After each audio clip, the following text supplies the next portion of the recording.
అందరికీ నమస్కారం. నా పేరు రమ. నీ ప్రేమ కోసం 87వ భాగం.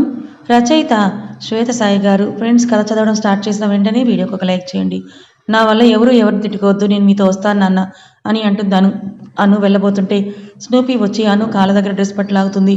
అను వంగి స్నూపీని ఎత్తుకొని, బాయ్ స్నూపీ, ఇంకెక్కడికి రాను, అందరూ జాగ్రత్త అని చెప్పి, సారీ మావయ్య, మీరు చెప్పిన పని పూర్తి చేశాను, కానీ నాకు ఇక్కడ ఉండే అర్హత లేదు, అందుకే వెళ్ళిపోతున్నాను. నా వల్ల మీరు మాటలు పట్టడం నాకు ఇష్టం లేదు. ఇంకో జన్మంటూ ఉంటే మీ కోడలుగానే ఇంట్లోనే శాశ్వతంగా ఉండేలా ఉండాలని కోరుకుంటాను. వెళ్ళొస్తాను. కాదు కాదు వెళ్తానని అంటుంది. అని ఇంకా కూడా ఎవరికి ఏమీ చెప్పకుండా వెళ్ళిపోతుంది. కార్తిక్ వెళ్ళి, ఏంటిది నాన్న, మీరు మాట్లాడకుండా అను వెళ్తుంటే అలాగే చూస్తారేంటని అంటాడు. కార్తిక్, అను స్థానంలో నా కూతురుంటే నేను ఇలాగే చేసేవాడిని కదా అని, అదే నీ రేవతి ఉందనుకుని ఆలోచించు. అప్పుడు నువ్వు ఇలాగే తీసుకొని రాకుండా అక్కడే ఉంచి బాధపడు అని అంటావని ప్రశ్నిస్తారు. నిజమే కదా, అందుకే నేను మొదటి నుంచి చెప్తూనే ఉన్నాను, ఒకసారి ఏదైనా చేసే ముందే ఆలోచించాలి, చేశాక కాదు అని. తప్పు చేయని వారిని శిక్షించడం చాలా తప్పు కార్తిక్.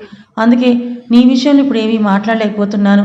కనీసం మీకు వెళ్తున్నాను అని కూడా చెప్పకుండా వెనక్కి తిరగకుండా వెళ్ళిపోయిందంటే మీరే అర్థం చేసుకోండి అని ఆయన వెళ్ళిపోతారు. అది వెనక్కి తిరిగితే ఇక్కడే ఉండాలనిపిస్తుంది నాన్న, అందుకే నన్ను చూడలేదని అంటాడు కార్తిక్. ఇప్పుడిప్పుడే అంతా సెట్ అవుతుందని అనుకుంటే ఇలా అయింది ఏంటి కార్తిక్ అని అంటారు సుమిత్ర గారు. ఒకే ఒక్కరోజు చూస్తాను, రాకపోతే నేనే వెళ్ళి లాక్కొస్తాను, లేదంటే నేను అక్కడే ఉంటానని లోపలికి వెళ్ళిపోతాడు కార్తిక్. ఎందుకు మీ ఇద్దరి జీవితం ఇలా అయిపోయిందో నాకేమీ అర్థం కావట్లేదని ఆవిడ బాధపడుతుంటారు. అను కారులో ఎక్కి సైలెంట్గా ఏడుస్తూనే ఉంటుంది. రామూర్తి గారు, నువ్వేం కంగారు పడకను, నేనున్నా, నీకు ఏమీ కాదు, అంతా నేను చూసుకుంటానని అంటారు. అను అయితే ఎవరితోటి ఏమీ మాట్లాడదు. సారీ కార్తిక్, నీకు చెప్పకుండా వచ్చేసాను, కానీ నిన్ను చూస్తే రాలేనేమో అనిపించింది, అందుకే నీ వైపు కూడా చూడలేదు. నీకు దూరంగా ఉండాలని ఆలోచనే దారుణంగా ఉంది. అసలు నేను ఉండగలనా అని అనుకుంటూ ఉంటే కన్నీళ్ళు ఆగకుండా కారిపోతూ ఉంటాయి. కానీ నేను అక్కడే ఉంటే మీ అందరినీ బాధ పెడుతూ ఉంటాను. ఈ 2 రోజులుగా మీ ఇద్దరు కంటి మీద కొనుక్కు లేకుండా నాతోనే ఉన్నారు. మిమ్మల్ని ఇంకా బాధ పెట్టలేను. మీరు చూపించే ప్రేమకి ఎక్కడ నేను లొంగిపోతాను అని భయంగా ఉంది. నా వల్ల మీరు బాధపడుతుంటే చూడలేను. కార్తిక్ నన్ను ప్రేమించడం లేదని నేను అనుకుంటున్నానని మీరు అనుకుంటున్నారు. అది అలాగే ఉండాలి, అప్పుడే నాకు దూరంగా ఉండగలుగుతారు. నిన్ను ప్రేమిస్తున్న దానిని కలల్లో ఉన్న ప్రేమ నాకు తెలియదా కార్తిక్, కానీ అది దక్కించుకునే యోగ్యత నాకు లేదు. అదే నా బాధ. నీ చూపు చెప్తోంది నీకు నా మీద ఉన్న ప్రేమని, నీ స్పర్శ చెప్తోంది నన్ను ఎప్పటికీ వదలగనే మాట, నీ మాట చెప్తోంది అవి నాకే కబుర్లు చెప్పాలనుకుంటున్నాయని, నీ కేరింగ్ చెప్తుంది నన్ను ఎలా చూసుకోవాలని అనుకుంటున్నావో అని, నీ ముద్దు చెప్తోంది నాతో కలిసి బ్రతకాలని అనుకుంటున్నావని, నీ మనసు చెప్తుంది నన్ను ప్రాణంలా ప్రేమిస్తున్నావని. అయినా నిన్ను వదలక తప్పడం లేదు కార్తీక్ అనుకుంటూ వెనక్కి వాళ్ళ కన్నీళ్ళకి స్వేచ్ఛనిస్తుంది. అను అలాగే పడుకుని ఉంటే దివ్యకి భయం వేస్తుంది. కార్తీక్ దివ్యకి మెసేజ్ పెడుతూనే ఉంటాడు. దివ్య ఫోన్ మోగుతూనే ఉంటుంది. ఆ ఫోన్ సైలెంట్లో పెట్టి మెసేజెస్ ఓపెన్ చేస్తుంది. దివ్య అను ఎలా ఉందని 100 మెసేజెస్ ఉంటాయి. అవి ఓపెన్ చేసిందని తెలిసాక దివ్య ప్లీజ్ చెప్పు అని ఎలా ఉంది అని మళ్ళీ మెసేజ్ వస్తుంది. బాబా అక్క బాగానే ఉంది కానీ ఏడుస్తుంది, ఇంటికి వెళ్ళాక కాల్ చేస్తాను, నాన్నున్నారని మెసేజ్ పెడుతుంది. అలాగే అను జాగ్రత్తని మెసేజ్ పెడతాడు కార్తిక్. కాసేపటికి ఇంటికి వెళ్తారు. అను నీకేం ప్రాబ్లం లేదు, నేను చూసుకుంటాను, నువ్వు కార్తిక్కి డైవోర్స్ ఇద్దు గాని అంటారు రామూర్తి గారు. అను ఏం మాట్లాడకుండా బెడ్రూమ్ లోపలికి వెళ్ళిపోతుంది. దివ్య అక్కని చూసుకో అంటారు. దివ్య వెనకే వెళ్తుంది. వెళ్తూ కార్తిక్కి కాల్ చేసి వెళ్తుంది. దివ్య కాల్ లిఫ్ట్ చేసి ఏం మాట్లాడకపోవడంతో హలో దివ్య అంటుంటే ఇంతలో అను వాయిస్ వినిపిస్తుంది. దివ్య ప్లీజ్ నన్ను కాసేపు వదిలే, నాకు ఒంటరిగా ఉండాలని ఉంది అంటుంది. నీకు నన్ను తిట్టాలని ఉంటే తిట్టేయాక ఇలా సైలెంట్గా ఉండకు అంటుంది. నేను ఎవరిని ఏమీ అందలుచుకోలేదు దివ్య, నీ భయం ఏంటో నాకు తెలుసు, నువ్వేం కంగారు పడకు, నేనేం చేసుకోను, ఎందుకంటే నేను నా అంతటి నేను చనిపోను, చావు కోసమే బ్రతుకుంటానంటుంది. అది విన్న కార్తీక్ కళల్లో నీళ్లు తిరుగుతాయి. అక్క ఎందుకు ఇలా మాట్లాడుతున్నావు, బావంటే నీకు ఇష్టం కదా, అదే చెప్పొచ్చుగా నాన్నతో, ఆయన నీ కోసం వింటారేమో నీ మాట అని అంటుంది. దివ్య ఆయన కోసం రాలేదు, కార్తీక్ కోసం వచ్చేసాను. కొన్ని రోజులు ఇలాగే ఉంటే తనని మర్చిపోతాడు, అప్పుడు తను హ్యాపీగా ఉంటాడు. నీకు అన్నీ తెలుసు, నన్ను అక్కడికి వెళ్ళమని అనొద్దు దివ్య, ప్లీజ్ అర్థం చేసుకొని కాసేపు నన్ను ఒంటరిగా వదిలేవా, నాకు చాలా ఏడవాలనుంది దివ్య అంటూ ఏడుస్తుంది. కార్తీక్ కాల్ కట్ చేసి మళ్ళీ కాల్ చేస్తాడు. దివ్య లిఫ్ట్ చేస్తే స్పీకర్ ఆన్ చేయి అంటాడు. అయ్యో వద్దు అంటే చేయి ముందు అని అంటాడు కోపంగా. ఆన్ చేస్తుంది. నువ్వు ఏడ్చావంటే నేను ఇప్పుడే వచ్చి తీసుకొని వెళ్తానంటాడు కార్తీక్. అను టక్కుని ఏడు పాపేస్తుంది. దివ్య అసలు నువ్వు ఎందుకు కార్తీక్ కాల్ చేసావని ఫోన్ లాక్కొని కట్ చేస్తుంది. అక్క ఏంటిది, ఎందుకు ఇలా చేస్తున్నావు? అయిందేదో అయింది, బావకి నువ్వంటే ఇష్టం కదా, నాన్నని ఎదిరించి వెళ్ళిపో అని అంటే అంత ధైర్యం ఉంటే సూర్య విషయంలోనే చేసేదాన్ని అని అంటుంది. ధైర్యం లేక లేదా నిన్ను నువ్వు తక్కువ చేసుకునే అంటుంది. ఓ అయితే నీకు అంతా అర్థమైంది కదా, ఇంకా ఎందుకు అడుగుతున్నావు అని.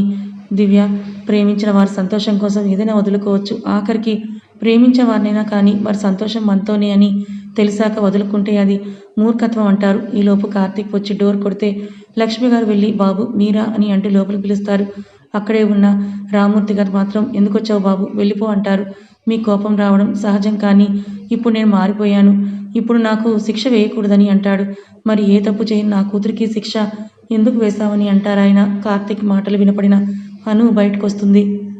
వాళ్ళ మాటలు విని ఎందుకొచ్చావు కార్తీక్, వెళ్ళిపో అని అంటుంది. చూసావు కదా అను మాటలు, తనకి నీతో ఉండటం ఇష్టం లేదు, అందుకే ఇక్కడికి నాతో వచ్చిందంటారు రామ్మూర్తి గారు. మీరు పిలిస్తే చాలు అది ఎక్కడికైనా వచ్చేస్తుంది, అది పైకి అయినా సరే మీకే తెలియదు అంటాడు కార్తీక్. ఏది ఏమైనా అను నీ వల్ల చాలా బాధపడింది, నేను ఇకపైన తనని నీ ఇంటికి పంపించను. ఎంత నమ్మించారు, అయ్యో మేము రాగానే నటించి మేము వెళ్ళాక తిట్టేవారు, అందుకేనేమో నేను మొదటిసారి ఆ ఇంటికి వస్తే నా కూతురు నన్ను తిట్టి పంపించేసిందంటారు. అప్పుడు ఏమైందో నాకు తెలియదు, అన్నిటికీ నేనే కారణం, కానీ ఇప్పుడు మాత్రం అనుని వదులుకోలేను మావయ్య, ప్లీజ్ పంపించండి అని బ్రతిమలాడుతూ ఉంటే అనుకి గుండె తరుక్కుపోతుంది. ఎలాగోలా కంట్రోల్ చేసుకొని కార్తీక్ ఇప్పుడు నువ్వు వెళ్తావా లేదా, నన్ను ప్రేమించి కూడా వెళ్ళిపో అని అంటే నేను వెళ్ళను, నేను తీసుకునే వెళ్తానంటాడు. నాకు అక్కడ ఉండటం ఇష్టం లేదు, నేను రాను అంటే ఎందుకు రావు, రీజన్ చెప్పంటాడు. నాకు నువ్వంటే ఇష్టం లేదు, రాను, అది కాదు రీజన్ అంటాడు. అసలు రీజన్ నేను చెప్పనా అంటే అను కార్తీక్ దగ్గరికి వెళ్ళి చేయి పట్టుకుని బయటకు పంపి ప్లీజ్ కార్తీక్ నన్ను వదిలే, నాన్నకి ఇవేం తెలియద్దు ప్లీజ్ అని చిన్నగా చెప్పి ప్లీజ్ అని అంటూ తలుపు వేస్తుంది. అను తన రూమ్లోకి వెళ్తూ శిక్ష వేయడం గురించి మీరు చెప్పొద్దు నాన్న, చిన్నప్పటి నుంచి మీరు మాకు వేసిన శిక్షతో పోలిస్తే నేను భరించినవి పెద్ద లెక్కే కాదు, అలాగే నా గురించి ఏమీ ఆలోచించకండి, నేను ఏదో ఒకటి సెట్ చేసుకుంటాను, దివ్య లైఫ్ గురించి ఆలోచించండి చాలు అని అంటుంది. వెళ్తూ మళ్ళీ ఆగి ఇంకొకటి, మేము మీ దగ్గర నుండి వెళ్ళిపోయిన తర్వాత కూడా మేము మీకు కూతుర్లవే, మీకు ఎప్పుడు తోడుగానే ఉంటాం, మీరు లేరు అనుకునే కొడుకులాగానే, ఎందుకంటే మీరు కాదు అనుకున్న కూతుర్లమే అయినా మాకు నువ్వే మొదటి హీరోవి కదా అని బెడ్రూమ్లోకి వెళ్ళిపోతుంది. అను భార్యగా ఉన్నప్పుడు సైలెంట్గా అన్నీ చూస్తూ ఉంటే సరిపోయేది, కానీ అమ్మగా కూడా మూగబోయిన నా కూతురు జీవితం నేనే నాశనం చేసుకున్నాను. మీరు చిన్న డ్రెస్ కానీ చీర కానీ లేదా ఏదైనా తినేది కానీ తెస్తే అను దివ్య కళల్లో ఎంత సంతోషం చూసేదాన్నో, కానీ ఈరోజు మీరు ఇంత ప్రేమ చూపిస్తున్న దాని కళల్లో బాధ తప్ప ఏమీ లేదు, అంటే మీకన్నా ఎక్కువ ప్రేమ అది కోల్పోతుంది, అది కూడా మీకు అర్థం కావడం లేదని ఆవిడ కిచెన్లోకి వెళ్ళిపోతారు. దివ్య కూడా వెనకే వెళ్తుంది. ఈవినింగ్ దాకా అను రూమ్లోనే ఉంటుంది. దివ్య వెళ్ళి చూస్తే నిద్రపోతూ ఉంటుంది. పడుకుంది అనుకొని బయటకు వచ్చేస్తుంది. దివ్య బయటకు వెళ్ళగానే కళ్ళు తెరిచి సారీ అత్తయ్య, మీకైనా చెప్పాల్సింది కదా, సారీ, నన్ను క్షమించండి, ఏదేమైనా అక్కడి నుంచి ప్రాణం పోయేదాకా బయటికి రాకూడదు అనుకున్నాను, కానీ ఇలా అయిపోయింది. కార్తీక్ ఏం చేస్తున్నాడొచ్చా, మరీ దారుణంగా మొహాన్ని తలిపేశాను, లేదంటే కార్తీక్ నాన్నతో అంతా చెప్పేస్తాడని భయం వేసింది, సారీ కార్తీక్ అనుకుంటుంది. అను ఫోన్ మోగుతుంది. ఏంటా అని చూస్తే అందులో సారీ యాక్సెప్టెడ్ అని ఉంటుంది. అది చూసి నేను సారీ చెప్పలేదే అని రిప్లై ఇస్తుంది. ఏమో నువ్వు చెప్పినట్టు అనిపించిందని రిప్లై వస్తుంది. అను ఇంకేమీ రిప్లై ఇవ్వదు. ఏమైనా తిను లేచి అని మెసేజ్ వస్తుంది. అను అది చూసి మళ్ళీ ఏం రిప్లై ఇవ్వదు. మౌని కాల్ చేస్తుంది. అను ఏం చేస్తున్నావే అంటే ఏం లేదు మౌని, ఖాళీ చెప్పు అంటే అది నాకు మన మీటింగ్ అయిన ఫైల్ కనిపించడం లేదు, రేపు అది కావాలంటే కాస్త రేపు ఎర్లీగా రావా, అది నేను ప్రిపేర్ చేయలేదంటే అలాగే అంటుంది. సరే మౌని రేపు కలుస్తానులే బాయ్ అని అంటే కాల్ కట్ చేస్తున్నాను. కార్తీక్ ఇంటికి వచ్చి దివ్య కాల్ చేసి బయటకు పిలిచి మెడిసిన్స్ ఇస్తాడు. దివ్య మర్చిపోకుండా ఈ మెడిసిన్స్ వేయి, మీ అక్క పెయిన్ ఉన్నా చెప్పదు, ఇవి వేసుకోకపోతే హెడేక్ తగ్గదు, నిద్ర పట్టదు, సరేనా, నాకు కాల్ చేయవా, ఇందాకలాగా నేనేం మాట్లాడను, వింటానంతే అంటాడు. అలాగే బావా అని అవి తీసుకొని లోపలికి వెళ్తుంటే లక్ష్మి గారు ఇదిగో అక్కకు తినిపించి అంటూ ఫుడ్ ప్లేట్ ఇస్తారు. ఆ ఫుడ్ ప్లేట్ తీసుకొని అను దగ్గరికి వెళ్ళి అక్కాలే భోజనం చేద్దు అంటూ దివ్య అను దగ్గరికి వస్తుంది. నాకేం వద్దు దివ్య ప్లీజ్ అని అంటే ఎన్ని రోజులు తినకుండా ఉంటావక్క, ప్లీజ్ కాస్త తిను, ఈ మెడిసిన్ వేసుకో అంటుంది. మెడిసిన్స్ ఎక్కడివంటే ఎగురుకుంటూ వచ్చాయి, నీకెందుకు ముందు తిను అంటే కార్తీక్ వచ్చాడా అంటుంది. అవును అంటూ అనుకి తినిపిస్తుంది. అవునా, బాగానే ఉన్నాడా, ఇంతకీ తను తిన్నాడో లేదో అడిగావా, ఎలా ఉన్నాడు, ఇప్పుడు ఓకేనా అంటూ ప్రశ్నలు వేస్తూనే ఉంటుంది. ఈ గ్యాప్లో దివ్య తినిపిస్తూ ఉంటుంది. అక్క బాగానే ఉన్నారు, నువ్వు తిని టాబ్లెట్ వేసుకుంటే మెసేజ్ పెట్టమన్నారు, అప్పుడు ఆయన తింటారంట. ఓహో అవునా, అలాగే పెట్టి తినేస్తాను, వెళ్ళి మెసేజ్ చేయి, తను తింటాడంటుంది. ఇంత ప్రేమ పెట్టుకొని ఏదో తప్పు చేసినట్టుగా ఎందుకక్క బావని దూరం పెడతావు అంటుంది దివ్య. దివ్య, ఆ రోజు ఆఫీస్లో ఎవరో ఏదో చేయాలని చూస్తేనే ఎలా అయిపోయావో నువ్వు. కానీ నాకు జరిగింది వేరు కదా, అది నేను ఎవరికీ చెప్పుకోలేను. అలాగే దాని నుంచి బయటకు కూడా రాలేను. అది తలుచుకుంటుంటే నిద్ర రాదు, వణుకొస్తుంది తెలుసా. నా మీద నాకే కంపనం వేస్తోంది. ఎవరికి చెప్పాలో తెలియక, తినలేక, నిద్రలేక, ఏ పని చేయలేక నరకం పడ్డాను. నీకు తెలుసా కార్తీక్, నా పక్కనే ఉంటే, తను నా దగ్గరికి వస్తుంటే మనసు సంతోషిస్తున్నా, శరీరం కరెక్ట్ కాదని నెట్టే అంటుంటే ఎంత టార్చర్ అనుభవించానో నాకు మాత్రమే తెలుసు దివ్య. నేను కార్తీక్ని ప్రేమిస్తున్నానని తెలిసాక కార్తీక్ నాతో కాసేపు మాట్లాడినా చాలు, ఒక్కసారి చూసినా చాలు అనుకున్నాను. కానీ ఇప్పుడు అవన్నీ జరిగినా దూరం పెట్టాలంటే ఎంత కష్టంగా ఉందో అని అంటూ ఏడుస్తుంది. అక్క ప్లీజ్ కంట్రోల్ యువర్ సెల్ఫ్ అని అంటుంది దివ్య. అను కన్నీళ్ళు తుడిచి టాబ్లెట్స్ వేసి ఇప్పుడే వస్తానని వెళ్తుంది. దివ్య బయటికి వెళ్ళి, విన్నావు కదా బావ అక్క బాధ. ఓకే దివ్య, బాయ్. అందరూ నిద్రపోయాక ఒకసారి కాల్ చేయవా, నేను వస్తానంటాడు. ఓకే అని కట్ చేస్తుంటే, మీరు తినండి అంటుంటే మీ అక్క కోసం తింటానులే అంటాడు.